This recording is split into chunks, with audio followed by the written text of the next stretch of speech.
Зад овие прозорци, Аци и Наташа Шекеровски од Скопје денеска на Ѓурѓовден го кажаа судбоносното да. Тие се еден од паровите кои по повеќе месеци љубовна врска го регистрираа граѓанскиот брак во управата за водење матични книги, зашто поради пандемијата Порта Македонија е затворена. Какво е чувството сега после тие 6 месеци заедно? Супер. Свадбата кога? Септември. Свадбата во септември. Ќе биде со повеќе гости се надевам. Да. Па до 200 гости, така. Да. А денеска вака скромно во овие околности. Да, скромно зашо, нели полициски час од 7 сат, така можеме сега да прославиме и тоа е. Да. Гледам комплетен аутфит во контекст на заштитните. Да. Од почетокот на вонредната состојба во март до сега, расте бројот на регистрирани граѓански бракови, велат матичарите. Повеќе од 50 има, да.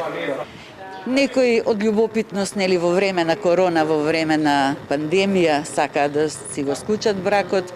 Мешани бракови, кога едниот брачен другар е странец, па за да си го средат, нели, престојат во државата. Бремена невеста, нели, да не биде бебето вонбрачно. Свадбите си ги одложуваат. Не сите држави одговорија еднакво на потребата за склучување бракови во време на корона кризата.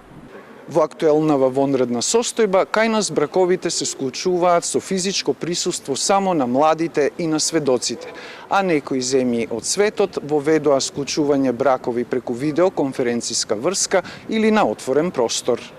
Во државата Њу Јорк, една од најпогодените од коронавирус во САД, гувернерот Ендрю Комо на 18 април им издаде извршна наредба на матичарите да издаваат изводи за склучени бракови на далечина и да ги вршат церемониите преку видеоконференциска врска, а свадбите со многу гости во Индија се заменети со публика преку мобилни телефони и таблети.